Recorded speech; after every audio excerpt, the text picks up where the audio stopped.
6절 말씀 다 함께 화면을 보시면서 봉독하겠습니다. 시작. 내가 여호와를 찬송하리니 이는 주께서 내게 은덕을 베푸심이로다. 아멘. 네, 이 지금 본당 앞에 보면은 여기 이쪽에 교회여 일어나라, 그리고 이쪽 세션 쪽에 보면은 다시 십자가라는 이렇게 글씨가 있는데, 네, 교회여 일어나라는 저희 이제 광교 꿈의 교회 올해 이제 그 표어 같은 거죠. 그래서 우리가 하나님 안에서 또 교회를 새롭게 다시 일으키고 예배로서 회복되고 또 기도로서 또 하나님 앞에 나아가자라는 의미고, 지금 이제 사순절 기간을 지나면서 다시 십자가라는 이 사순절 묵상집 책이죠. 그걸 가지고 지금 이제 보내고 있습니다. 그래서 이제 다시 십자가, 또 이렇게 교회여 일어나라라는 이런 또 문구를 보시면서 또 여러분들이 예배 전에도 그렇고 예배 후에도 그렇고 함께 기도하시고 또 이렇게 묵상하시는 시간이 되었으면 좋겠습니다. 그리고 매일 아침에 또 계속 다시 십자가 그 라이브 묵상을 하고 있죠. 그래서 잘 들어오셔서 또 이렇게 뭐 화면을 보지 못하더라도 귀로도 듣기만 해도 충분히 좋은 묵상이 되어지니까, 혹시라도 화면을 못 보는 환경이시면은 듣는 것만으로도 충분한 또 은혜 나눔이 되니까 많이 참여하시고 은혜를 나눠주시면 좋을 것 같습니다. 그리고 이제 뭐 그때마다 계속 뭐 이렇게 말씀드리고 있지만 그 구글 링크를 올려드리는데 거기에 들어오셔서 받으신 결단과 은혜를 나눠주시면 또 저희들도 그걸 보고 같이 기도할 부분들은 기도하고 또 함께 나눌 수 있는 것들은 나누면 굉장히 좋은 또 은혜의 시간이 이어질 것 같습니다. 네, 이제 말씀 함께 나눌 텐데요. 오늘 설교 제목을 찬양이 언제나 넘치면이라고 이렇게 정해봤습니다. 제가 이제 최근에 이제 즐겨 듣는이라고 하니까 조금 뭐 이상한 느낌이 들기도 하는데, 어쨌든 제가 최근에 즐겨 듣고 이렇게 또 입에서 뭔가 제가 자연스럽게 흥얼거리게 되는 찬양 중에 하나가 또 이 제목의 찬양이었습니다. 그래서 찬양이 언제나 넘치면 은혜로 얼굴이 환해요. 근데 이게 제가 박수를 치셔가지고 계속 불러야만 할 것 같은. 네, 감사합니다.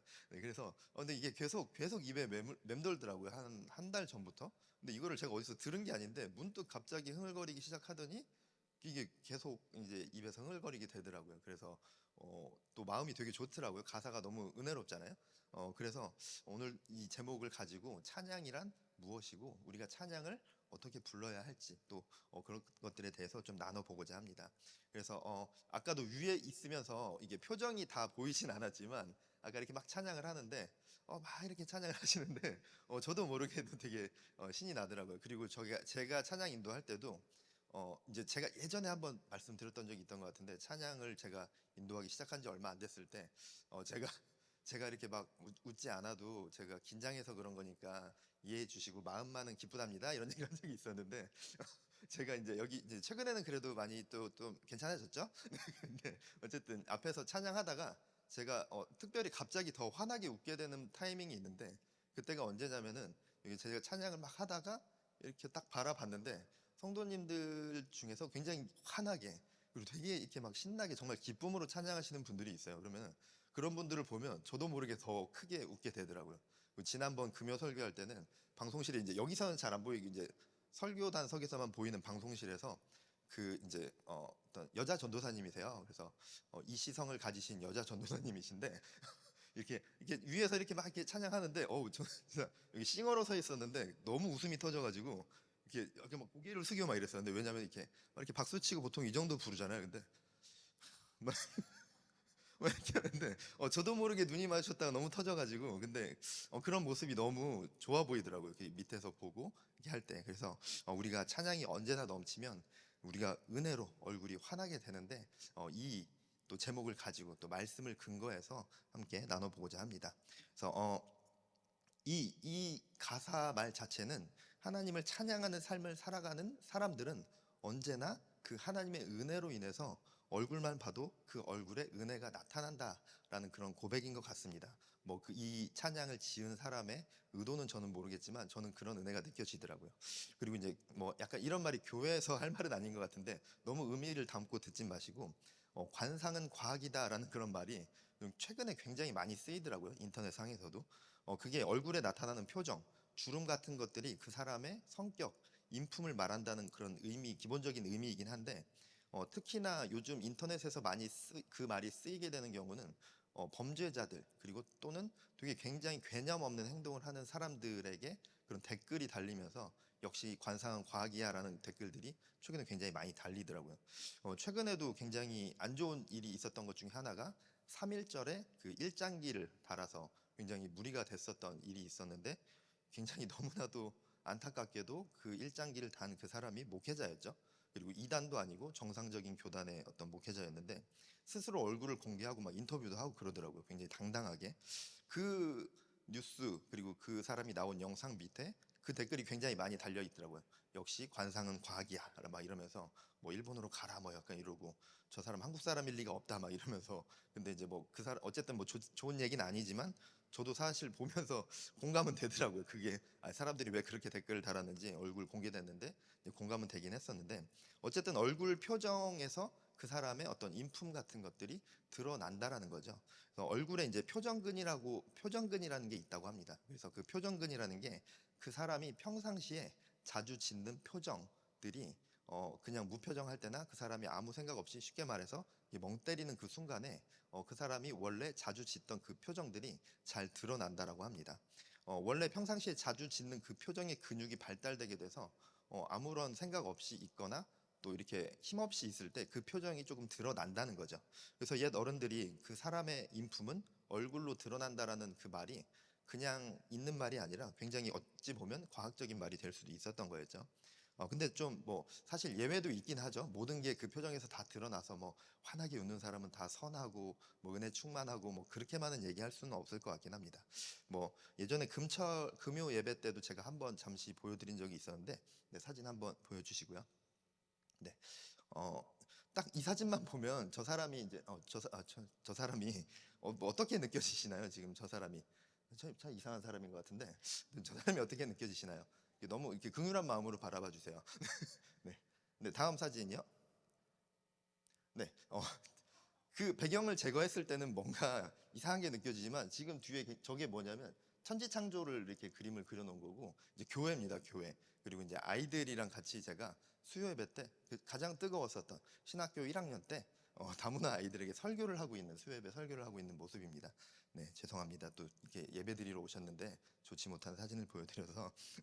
어쨌든 저렇게 모든 것을 다 뭐 그 사람의 표정과 얼굴로만 판단할 수는 없죠. 그냥 딱 봤을 때는 절대 저 사람이 뭐 신학생이다, 뭐 설교하는 시간일 거다라고 상상할 수 없었겠지만, 뭐 어쨌든 모든 걸 다 그렇게 판단할 수 없긴 하지만, 그 사람의 얼굴 가운데서 드러나는 것들이 그 사람이 평상시에 생각하는 것들, 또 그 사람이 평상시에 느끼는 것들, 행동하는 것들이 그대로 좀 잘 드러난다라는 얘기를 하는 거죠. 어쨌든 찬양이 언제나 넘치면 은혜로 얼굴이 환해집니다. 하나님의 은혜로 우리의 심령 가운데 임하여지기 때문이죠. 우리가 하나님을 찬양하는 삶으로 살아갈 때 우리 마음 가운데 하나님의 넘치는 은혜가 충만해지기 때문에 우리의 얼굴이 환하여질 수밖에 없다는 것이죠. 그렇다면 그 찬양이란 무엇일까요? 찬양이라는 것이 노래만을 말하는 것은 아니죠. 하나님을 높이고 감사하고 경배 드리는 모든 행위를 찬양이라고 합니다. 뭐 노래가 될 수도 있고 춤이 될 수도 있고 뭐 악기를 연주하는 것이 될 수도 있을 것이고, 또 어떤 사람들은 글을 통해서 하나님을 찬양할 수도 있을 것입니다. 그리고 하나님을 향한 어떤 그런 고백들, 우리가 말하는 그 말의 고백들 또한 하나님을 찬양하는 찬양이 되어질 수 있는 것이죠. 지금은 흔히 찬양이라고 하면은 어떤 노래만을 생각하는 그런 일들이 많이 있기는 합니다. 찬양이라는 말이 하나님을 경배하는 모든 것을 말하지만, 음악적으로 하나님을 경배하는 것을 이제 보편적으로는 요즘은 이제 찬양, 찬송이라고 현대에 많이 쓰이고 있기는 합니다. 찬양이라고, 그리고 찬송가라고 할 수 있는 것, 우리가 찬양, 찬송가라고 할 수 있는 것은 성부, 성자, 성령, 삼위 하나님께 감사, 찬양, 경배 올려드리는 그런 가사의 노래를 우리가 찬송가, 찬양이라고 할 수 있습니다. 제가 얼마 전에도 이런 댓글은 이전에도 굉장히 많이 봐오긴 했었는데, 한 2주 전쯤에 이제 어떤 댓글을 보게 됐는데, 그런 댓글이었어요. 이제 CCM 곡이었는데, 사람들의 흥을 위해서 부르는 이런 노래보다 왜 성경책 뒤에 있는 찬송가에 은혜가 있는지 알게 되는 계기였습니다. 음악적으로도 경건해야 하는데 신학생으로 이런 곡들이 나오는 게 마음 아픕니다. 뭐 이런 댓글이 달려 있더라고요. 근데 너무나도 저는 그 댓글을 보면서 오히려 마음이 아프더라고요. 약간 그 곡이 굉장히 세련된 느낌의 CCM 곡이었고 사실은 좀 젊은 청년들이 좋아할 만한 그런 어떤 음악적인 요소로만 따지면 청년들이 좋아할 만한 그런 음악적인 요소를 가지고 있었는데 흔히 느껴지는 우리가 흔히 생각하는 CCM 찬송가의 어떤 그런 느낌의 음악은 아니긴 했습니다. 그렇지만 그 곡에 있는 가사는 에베소서 6장 13절부터 이 16절까지의 구절을 가지고 와서 찬양곡을 만든 곡이었는데요. 그 댓글에는 굉장히 많은 오류가 있는 거죠. 성경책 뒤에 있는 찬송가, 그곳에 성경책 뒤에 실려 있는 찬송가라고 해서 모두 사실은 찬송가는 아닙니다. 성경책 뒤에 있으니 모두가 찬송가가 아니고 그 찬송가라고 묶여 있는 그 곡 안에도 찬송가가 있고 기독교 음악이 있습니다. 찬송가에 실려 있더라도 가사가 성부, 성자, 성령, 삼위 하나님께 감사 찬양, 경배를 올려드리는 것이 찬송곡이고 그것이 아니라 정말 가사의 내용이 사람들을 향해서 위로하고 힘주고 격려하는 가사라면 하나님을 찬양하는 찬송가가 아니라 기독교 음악이 되어지는 것이죠. 제가 이렇게 말을 하는 것이 좋다, 나쁘다, 틀리다, 맞다의 이야기가 아니라 하나님께 올려드리는 우리의 고백의 찬송가의 곡과 또 사람들을 향해 함께 나누는 그리고 복음을 전하기 위해 만들어진 그런 곡은 구분이 되어야 한다는 것이죠. 예배 시간에는 이런 하나님께 삼위 하나님께 감사 찬양 경배 올려드리는 예전 찬양이라는 그런 예전 찬송을 불러야 합니다. 방금 이야기했던 것처럼 성부 성자 성령 하나님을 높이는 그런 가사의 곡들을 찬양곡 찬송가라고 할 수 있는데 이 예배의 시간에는 그런 가사로 이루어진 찬송가 찬양곡을 불러야 하는 것이죠. 이런 찬송가, 찬양곡을 예전 찬송이라고 부른다고 했는데 우리가 예배 시간 가운데 아까도 또 박세훈 전도사님이 불렀던 그런 곡들의 가사를 생각해 보면 알 수 있을 것입니다. 하나님께 감사드리고 경배드리고 우리의 삶에 기쁨을 주신 것에 하나님께 감사드리는 그런 가사의 곡들을 우리가 고백해 드린 것이죠. 그런 가사가 아니면 우리가 부르면 안 돼, 들으면 안 돼라는 이야기가 아니라 예배 시간 가운데 우리가 하나님께 예배하는 이 시간에는 그런 곡의 찬송들을 불러야 한다는 것입니다. 또 예전 찬송이라고 또 이제 구분되어지는 것 중에 이 그레고리안 챈트라는 게 있는데 이 반주 없이 반복된 가사만을 계속해서 이렇게 합창하는 곡을 말하는데 또 때로는 이제 요즘에는 뭐 반주가 이제 조금 들어가 있기도 하고 가사가 조금 복잡한 것들이 최근에는 나오기도 하더라고요. 근데 기본적으로는 반주 없이 이 한 줄 정도의 반복된 가사 그리고 그 가사 역시도 하나님을 높이고 경배하는 그런 반복된 가사를 부르는 곡인데요. 좀 음악을 한번 틀어주시겠습니까? 아마 영화를 보거나 뭐 이런 드라마를 보면서도 아마 이런 곡을 들어본 적이 있으실 것 같아요. 이런 곡을 한번 들어보신 적이 있죠? 근데 보통은 이런 곡이 영화나 음악에서 나올 때는 굉장히 뭔가 그 음산하고 무서운 장면에서 이런 좀 곡이 나왔던 것 같아요. 그래서 그냥 괜히 이런 음악을 들으면 뭔가 이상한 노래인 것 같고 뭐 그런 이미지가 있기도 한데 제가 그래서 한 번씩 그 예전에 청년부실 사무실에서 한 번씩 틀어놓으면은 애들이 뭐 이런 걸 들어요. 그런 그런 얘기를 하는 사람들이 있었는데 이제 뭐 경험해보지 못했으니까 그랬겠죠. 근데 이런 곡들도 굉장히 반복된 그리고 반주가 없지만 반복된 가사를 계속해서 이야기하는 이런 것들도 예배 시간에 드려진 하나님께 경배 드리고 감사의 고백을 드리는 그런 찬송의 곡이 되어집니다. 조금 전에도 이야기했지만 하나님을 경배 찬양하는 것 그런 가사가 찬양하는 것 그리고 가사가 사람을 향한 가사의 곡들은 기독교 음악이라고 불려집니다. 가사로서 이 곡이 찬송가이냐 아니면 기독교 음악이냐라는 것을 구분하는 것이죠. 그리고 가사를 통해서 이것이 우리가 집회 시간에 그리고 우리가 어떤 모임 시간에 아니면 기도의 시간에 부를 수 있는 곡인 건지 예배 시간에 하나님을 높일 수 있는 우리가 예배라는 것은 하나님을 경배하고 높이는 시간이죠. 그래서 이 시간에 부를 수 있는 곡인지를 우리가 구분 지을 수 있는 것입니다.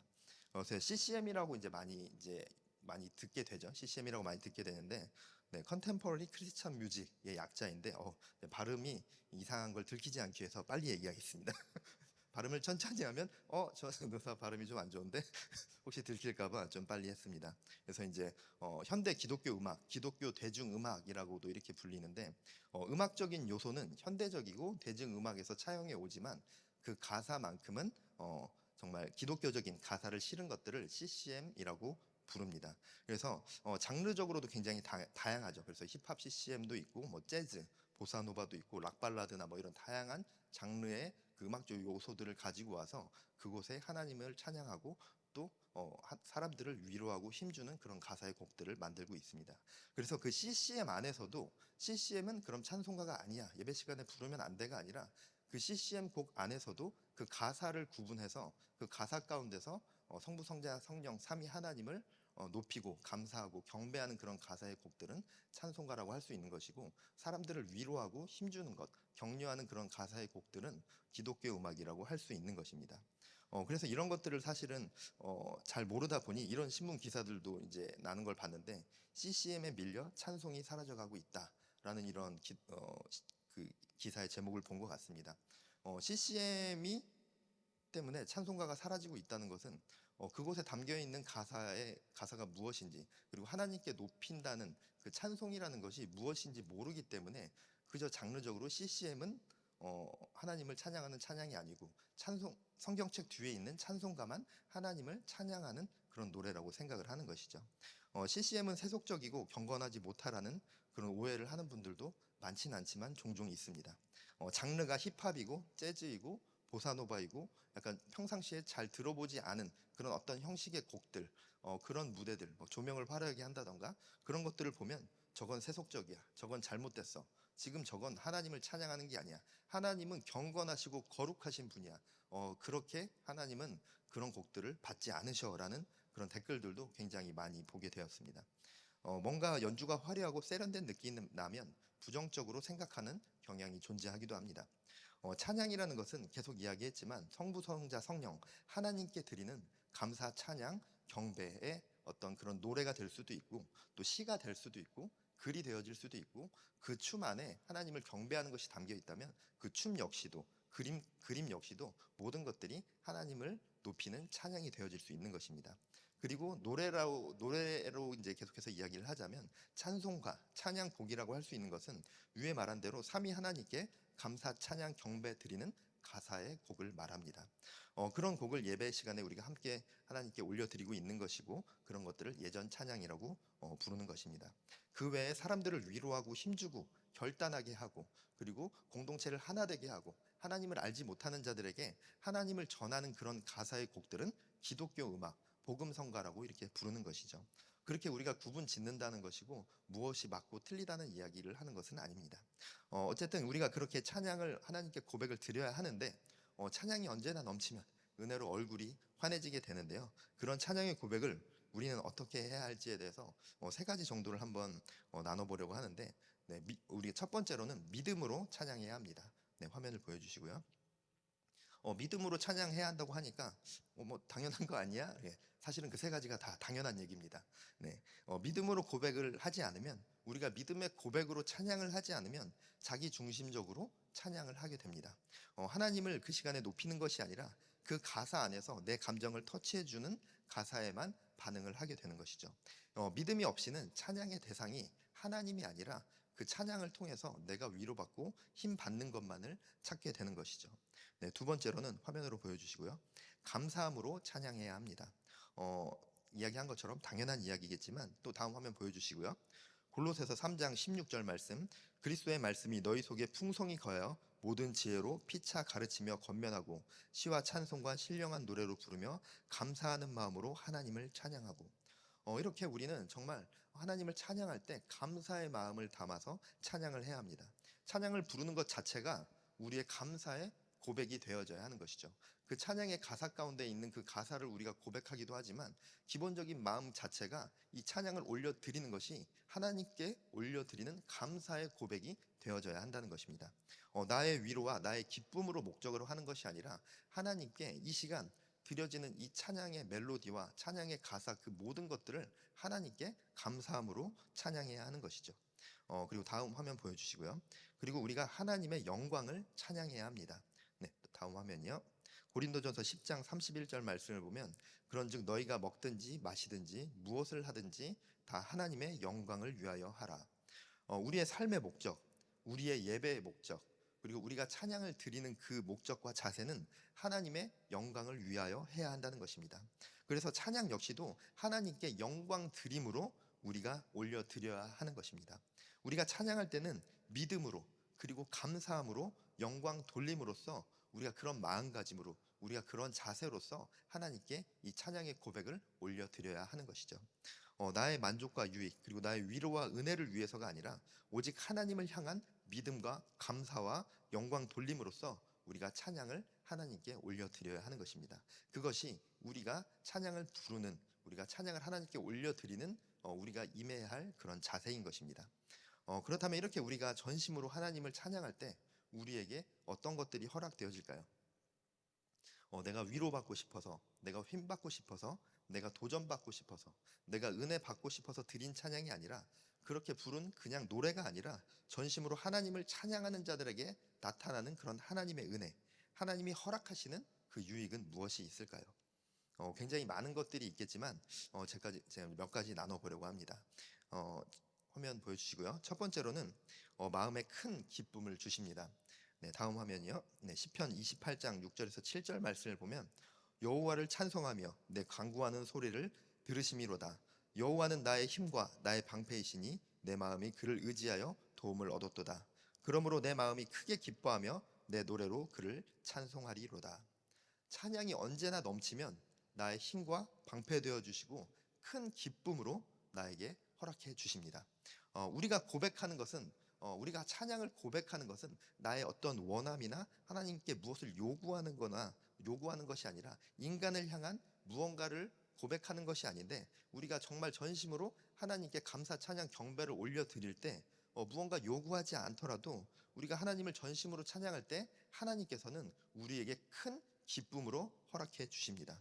6절을 보면 다윗이 고난 가운데 하나님을 찬송할 때 하나님께서 나의 힘 되어 주시고 방패 되어 주시고 또 그로 인해서 내 마음에 크게 기뻐하고 그 기뻐함으로 인해서 또다시 하나님을 찬양한다라는 그런 고백을 하고 있습니다. 고난 가운데서도 하나님을 찬양하면서 자신을 구원해 주실 것을 이렇게 간구할 때 하나님께서 그 찬양을 받으시고 그 간구를 들으시고 고난 가운데 구원해 주셨습니다. 그리고 방패 되어 주시고 힘 되어 주셨던 것이죠. 그래서 하나님을 찬양함으로 인해서 구원의 기쁨을 다윗이 얻게 되었습니다.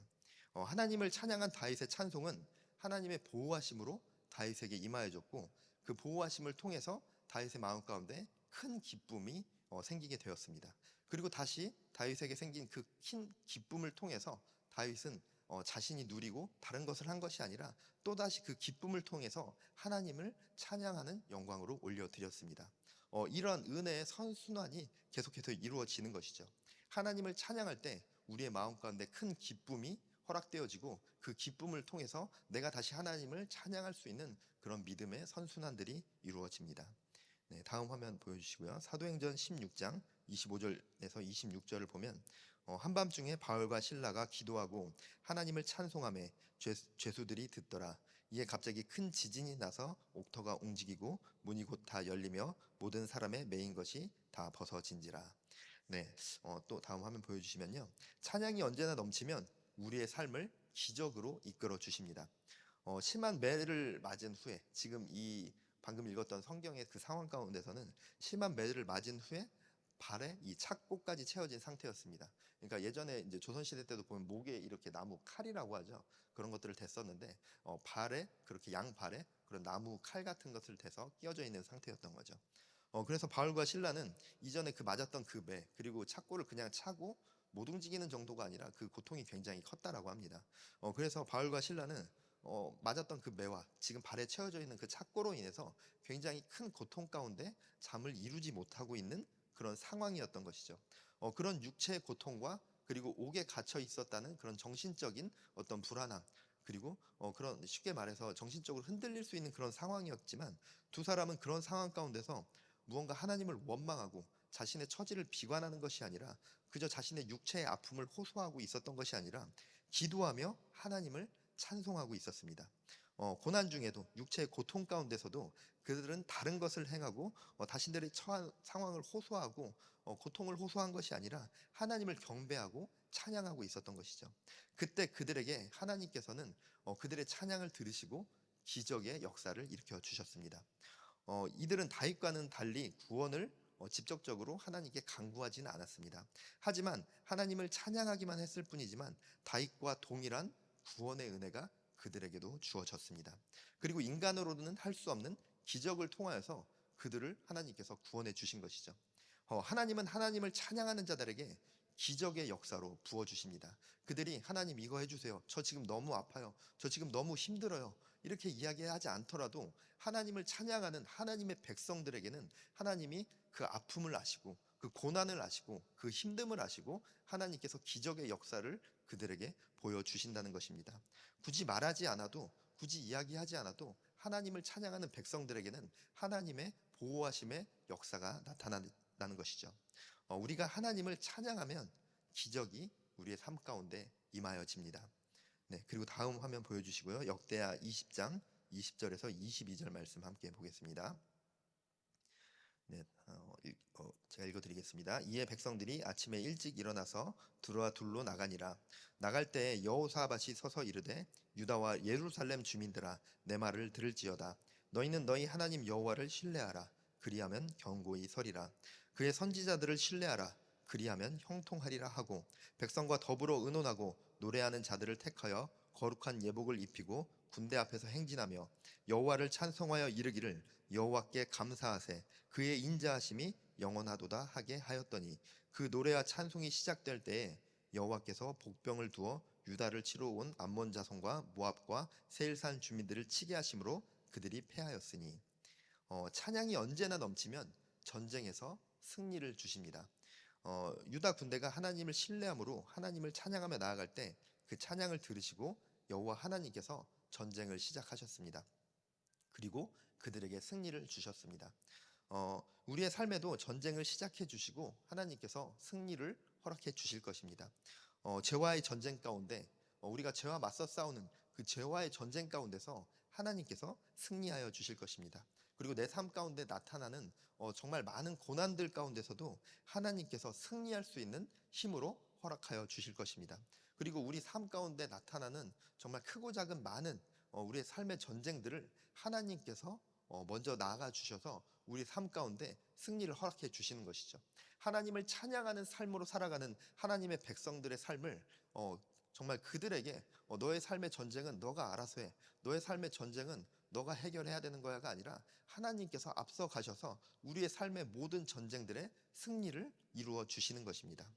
하나님을 찬양하는 삶을 살지 않는다면 고통과 고난만 가득한 내가 내 힘으로 싸워 이겨야 할 죽음의 전쟁터의 삶을 살아갈 수밖에 없겠지만 하나님을 찬양하는 삶으로 살아갈 때 우리의 삶은 내가 싸워 이겨야 할, 내 능력으로 싸워 이겨야 할 그런 전쟁통이 아니라 하나님께서 앞서 승리해 주실 하나님의 전쟁이자 하나님의 승리를 맛볼 수 있는 하나님의 나라가 우리의 삶 가운데 펼쳐질 것입니다. 우리가 하나님을 찬양하면 우리의 인생을 하나님께서 그 인생의 전쟁을 승리로 이끌어 주십니다. 네, 다음 시편 40편 3절 말씀 화면을 보시면서 함께 보겠습니다. 네, 새 노래로 곧 우리 하나님께 올릴 찬송을 내 입에 두셨으니 많은 사람이 보고 두려워하여 여호와를 의지하리로다. 네, 그 다음 화면 보여주시고요. 찬양이 언제나 넘치면 여호와 하나님을 두려워함으로 다른 것이 아닌 하나님을 의지하는 삶을 살아가게 됩니다. 이 시도 역시 다윗의 시인데요. 다윗이 심령을 새롭게 해서 구원하여 주신 하나님을 찬양하겠다는 다윗의 결단이 담겨 있는 그 시입니다. 하나님을 찬송함으로 나아갈 때 어떤 그런 공포감을 이야기하는 것이 아니라 경외함으로써 하나님께 자신의 삶을 맡겨드리는 그런 삶을 살아가게 된다는 것이죠. 공포감은 그저 무서워하는 것이지만 성경에서 말하는 그런 경외감은 그런 공포, 두려움, 단순한 두려움을 이야기하는 것이 아니라 하나님의 주권과 통치를 인정하는 삶, 나의 삶의 통치와 주권을 하나님께 드림으로써 하나님을 향해 갖는 그런 거룩한 두려움을 이야기하고 있습니다. 나의 삶의 주권자가 하나님이라는 것을 알고 있고 나의 삶을 통치해 주실 분이 하나님이시라는 것을 아는 삶을 살아가는 자들이기 때문에 하나님을 무서워하고 공포감을 느낀다는 것이 아니라 하나님을 거룩한 경외감, 거룩한 두려움으로 바라본다는 것이죠. 하나님이 내 삶의 통치자라는 것을 알고 있고 인정하는 삶을 살아가기 때문입니다. 그런 자들은 하나님을 찬양하는 삶으로 살아가기 때문에 하나님께 나의 주권과 통치를 맡겨드리는 것이죠. 그래서 우리가 하나님을 경외하는 자는 어떤 두려움도 느끼지 않는 삶을 살아갈 수 있는 거죠. 그렇기 때문에 하나님을 찬양하는 삶으로 살아가는 자들은 하나님을 경외함으로 살아가고 하나님 외에 그 다른 어떤 것으로 인해서 마음이 좌지우지 흔들리지 않는 그런 담대한 삶을 살아갈 수 있는 것입니다. 네, 다음 화면 보여주시고요. 사도행전 2장 46절에서 47절 말씀을 보면 날마다 마음을 같이하여 성전에 모이기를 힘쓰고 집에서 떡을 떼며 기쁨과 순전한 마음으로 음식을 먹고 하나님을 찬미하며 또 온 백성에게 칭송을 받으니 주께서 구원받는 사람을 날마다 더하게 하시니라. 네, 또 다음 화면 보여주시면 찬양이 언제나 넘치면 구원받는 자의 사람을 날마다 더하게 하십니다. 네, 초대교회 성도들이 함께 모여서 하나님을 찬양하며 예배하는 그런 모습을 나타내고 있는 건데 이들이 드리는 찬양과 예배의 모습을 통해서 많은 이들이 전도되어졌다라고 이야기를 하고 있습니다. 초대교회 성도들이 하나님을 찬양함으로써 하나님께서 그들의 찬양을 받으시고 하나님께서 그 영광을 받으시고 받으신 그 영광을 통해서 그들에게 은혜를 내려주시는데 하나님께서 내려주시는 그 은혜가 단지 하나님을 향해서 찬양한 그들에게만 내려지는 것이 아니라 하나님을 알지 못하는 자들에게도 하나님을 찬양한 그 찬양의 고백을 통해서 하나님께서 영광 받으시고 하나님의 그 영광이 이 땅 가운데 임하여질 때 하나님을 알지 못하는 자들, 아직 하나님을 믿지 않는 자들에게도 그 은혜의 영광이 임하여진다는 것입니다. 그래서 그들이 드린 그 찬양의 영광, 고백을 통해서 그들에게만 은혜가 끼쳐지고 그들에게만 기쁨이 끼쳐지는 것이 아니라 하나님을 알지 못하는 자들, 그들이 예배 드리는 그 모습을 통해서 또 그들에게 예배 드린 그 영광을 받으신 하나님의 영광을 통해서 하나님이 알지 못하는 자들이 하나님 앞에 나오고 복음이 전하여졌다는 것입니다. 내가 드리는 찬양이 또 저희도 이 시간 함께 찬양 드렸죠. 우리가 드린 그 찬양이 광교 꿈의 교회에서 우리가 함께 드린 그 찬양이 그냥 이곳에서 끝나는 것이 아니라 이곳에 모여있는 사람들에게만 어떤 은혜를 끼치고 끝나는 것이 아니라 날마다 구원받는 사람을 더하게 해주시는 것입니다. 우리가 드리는 찬양이 그저 나의 영광, 나의 은혜, 하나님께 드리는 영광, 단순히 그것으로 끝나는 것이 아니라는 것입니다. 그렇기 때문에 우리는 더욱더 전심을 다해서 기쁨을 다해서 모든 것들을 하나님께 감사, 찬양, 경배 올려드리는 그런 삶으로 나아가야 하는 것입니다. 그리고 이 교회 가운데서 찬양이 절대 끊어져서는 안 되는 것이죠. 우리가 계속해서 그렇게 찬양을 올려드릴 때 우리의 삶도 변화되어지고 변화된 우리의 삶을 통해서 복음이 전하여지고 영광 받으신 그 하나님의 영광이 이 광교 꿈의 교회 가운데 큰 은혜로 끼쳐져서 이 광교 땅에 있는 많은 사람들이 광교 꿈의 교회를 바라보면서 저 광교 꿈의 교회는 하나님을 섬기는 자들이 정말 많이 있구나. 우리가 흔히 알고 있었던 이상한 그런 사람들이 있는 게 아니라 정말 하나님을 찬양하고 경배하는 사람들이 있구나. 광교 꿈의 교회라면 나도 한번 가보고 싶다. 저런 사람들이 있는 곳이라면 저렇게 진정으로 하나님을 찬양하는 사람들이 있는 곳이라면 나도 한번 가보고 싶다라는 그런 마음을 우리의 찬양을 통해서 흘려보낼 수 있다라는 겁니다. 그것이 가능하다는 것이죠. 그래서 우리가 드리는 그 찬양, 우리가 이곳에서 찬양 부를 때 정말 하나님의 영광을 위해서 먼저 드리고 또 복음의 역사를 위해서 드리고 또 나의 삶의 변화를 위해서도 우리가 당연히 찬양 드려야겠지만 먼저는 우리가 하나님의 영광을 위해 우리의 감사와 찬양과 경배를 올려드려야 하는 것입니다. 우리가 그렇게 찬양 드릴 때 많은 곳 가운데 우리가 알 수 없겠지만 우리는 알지 못하는 곳 가운데서도 그 은혜의 역사들은 충분히 나타나고 있을 것입니다. 우리가 하나님을 찬양함으로 살아갈 때 내 마음에 큰 기쁨을 허락해 주시고 기적으로 이끌어 주십니다. 그리고 내 삶의 전쟁을 하나님의 전쟁으로 이끌어 승리를 주시고 또 하나님을 경외함으로 하나님께 주권을 맡기는 그런 삶을 살아가게 됩니다. 그리고 그러한 우리의 모습을 통해서 복음이 전하여져서 날마다 구원받는 사람을 더하게 해주십니다. 제가 예전에 찬양 인도하면서도 한번 이야기를 했었던 적이 있는데 제 바흐 형님께서 이제 항상 그 자기가 그 악보를 작곡하고 나면은 그 마지막 끝에 솔리데오 글로리아, 네, 화면 보여주시고요. 네, 저기 빨갛게 동그라미 친 부분인데 솔리데오 글로리아, 오직 하나님께 영광이라는 저 글을 항상 그 악보 제일 마지막에 이렇게 썼다고 합니다. 자신이 만드는 그런 곡들이 전부 다 뭐 찬송가 하나님께 드리는 그런 곡들은 아니었지만 모든 곡들을 만든 후에는 그 악보 끝에 저렇게 썼다는 것이죠. 오직 하나님께 영광. 그리고 정말 많은 또 찬양곡을 만들기도 했습니다. 우리의 찬양함이 오직 하나님께 영광 돌림이 되어지길 바랍니다. 내가 위로받고 내가 힘받고 싶어서 내가 도전받고 싶어서 내가 은혜 받고 싶어서 찬양하는 것이 아니라 오직 하나님께 영광, 오직 하나님께 영광 돌리고 감사와 찬양과 모든 경배를 아버지께 올려드리는 그러한 찬양이 되어지길 소망합니다. 그때 우리에게 임하여지는 진정한 하나님의 은혜가 우리의 삶 가운데 끼쳐질 것입니다. 내가 만들어내는, 내가 원하는 그런 은혜로 우리가 속지 말고 하나님이 주시는 진정한 은혜를 누리는 광교 꿈의 교회 모든 성도님들 되어지시길 축복합니다.